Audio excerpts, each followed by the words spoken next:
est-ce que maintenant qu'on a ce monstre qui est là depuis 40 ou 50 ans, qui a pris une vitesse, une masse, une inertie tellement importante que les politiques sont condamnés à courir derrière sous peine que cet énorme dinosaure monstrueux trébuche et nous emmène par le fond. Nous emmène par le fond parce que on est dans un système overstretch hyper tendu et que si une petite corde de ce système pète, toutes les autres vont péter en même temps.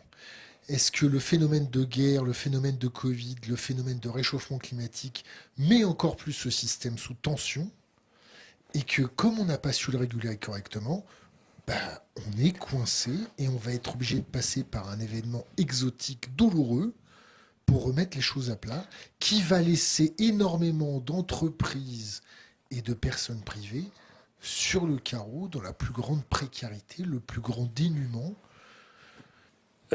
Je ne vois pas comment on pourrait éviter cet épisode de chaos,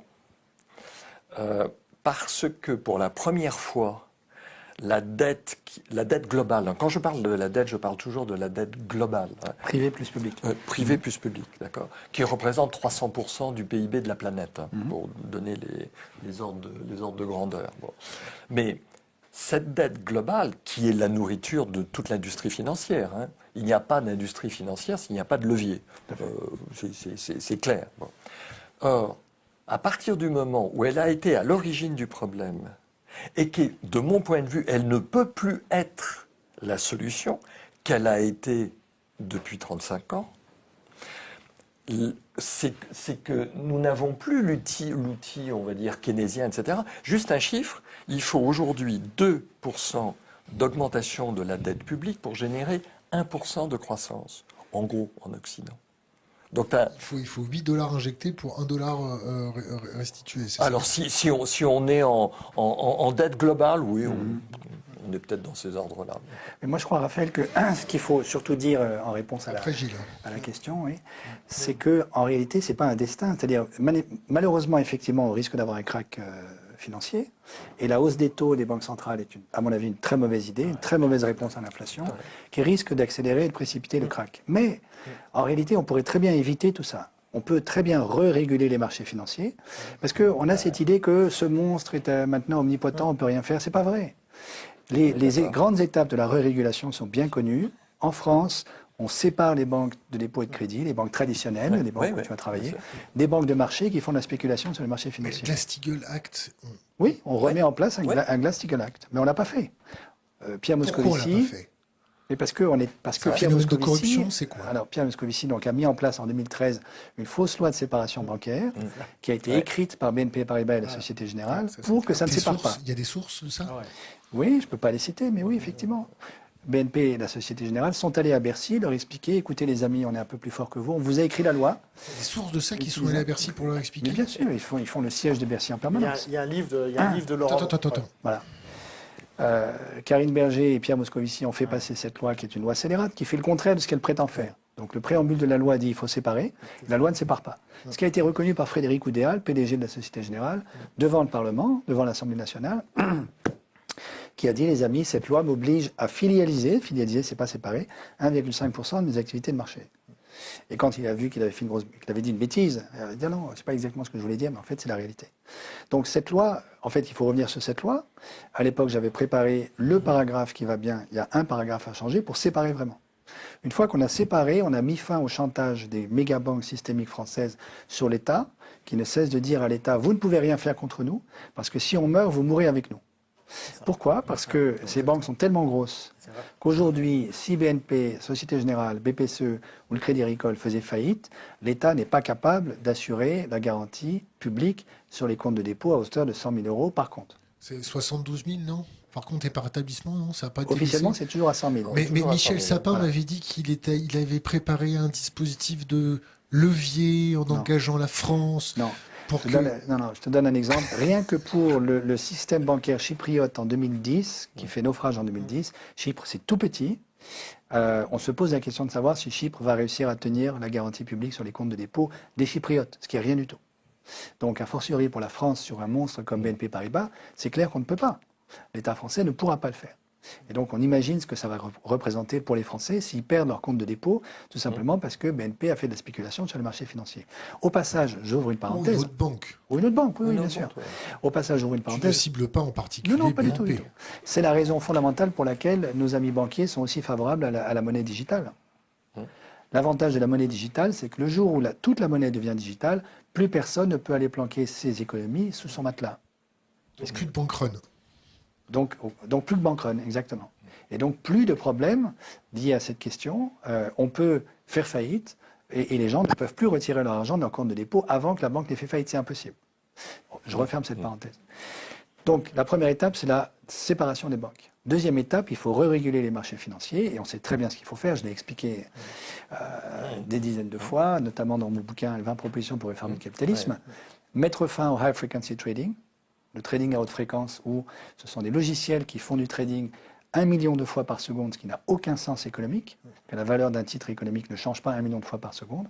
Aujourd'hui, la moitié des transactions financières en Europe et aux États-Unis se font par du high frequency trading.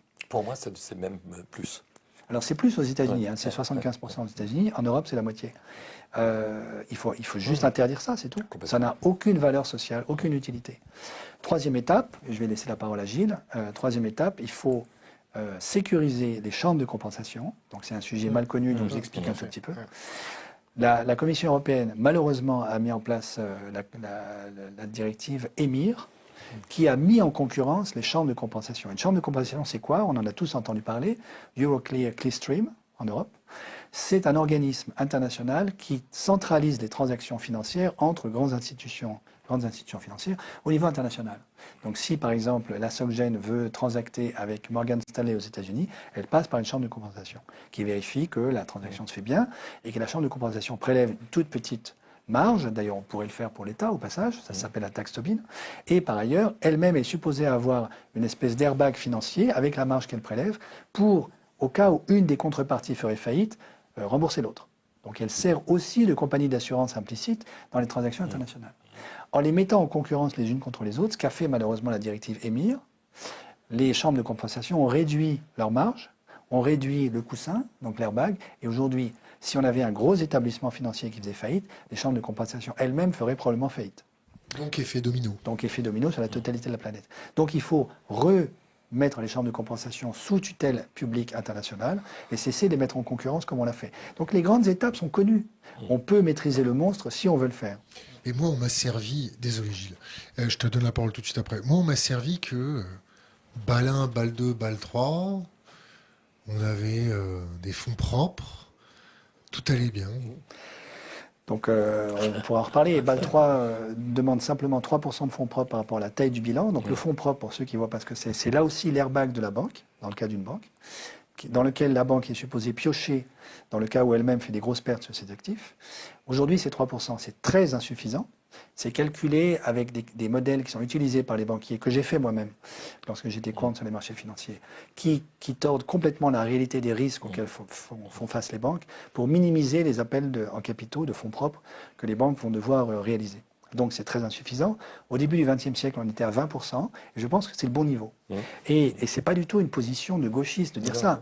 Vous avez un grand économiste allemand, tout à fait libéral, Martin Hellwig, qui a publié un papier, un bouquin d'ailleurs, avec une prof de Harvard, pour dire il faut 20% pour les banques. Alors évidemment, les banques hurlent en disant « Oh là là, mais si on fait ça, on ne pourra plus faire de crédit à l'économie réelle. » Elles en font déjà pas beaucoup, probablement.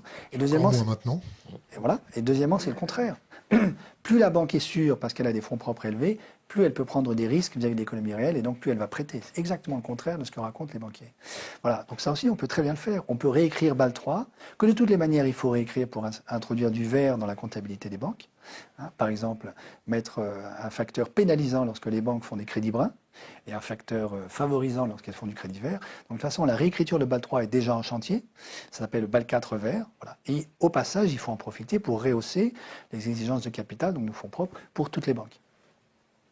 Gilles. Merci beaucoup, messieurs.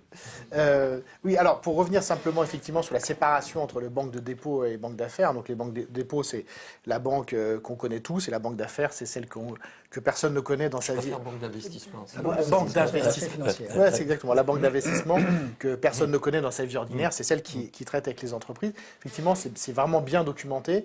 Il y a un livre dont je ne retrouve pas le titre auquel a contribué à l'époque Adrien de Tricorneau, qui était journaliste au Monde. Il y a aussi plein d'articles de Laurent Mauduit. Et même, c'est très connu, comme toujours, effectivement, que notre cher François Hollande était président de la République. C'est lui qui a activement torpillé le petit début de régulation qui effectivement était prévu au niveau de l'Union européenne, soi-disant porté par la France sur le discours à Paris, on va aller à Bruxelles pour faire l'Europe sociale, l'Europe politique, l'Europe du chocolat noir aux noisettes, etc. Et puis quand on est à Bruxelles, effectivement, là, on a, puisque, encore une fois, je reviens à ce que dire, on ne connaît tellement pas notre économie que les Français ne savent pas que, effectivement, nos banques françaises sont parmi les plus grosses du monde. Parmi les plus grosses du monde. Elles sont beaucoup, beaucoup plus grosses qu'elles ne devraient être, entre guillemets, du fait de la taille de notre pays. La BNP, la Société Générale, ce sont des acteurs... Ou d'autres. Ou d'autres, pardon, que ça s'appelle. C'est Ouais. Crédit Agricole. Ouais. Il y en a 4. Voilà. Mais je suis obligé de vous préciser que. Tout à fait, non. Ah, Non, c'est mais je veux dire, important. c'est des acteurs, c'est des acteurs mondiaux, enfin, c'est des monstres mondiaux depuis des décennies déjà.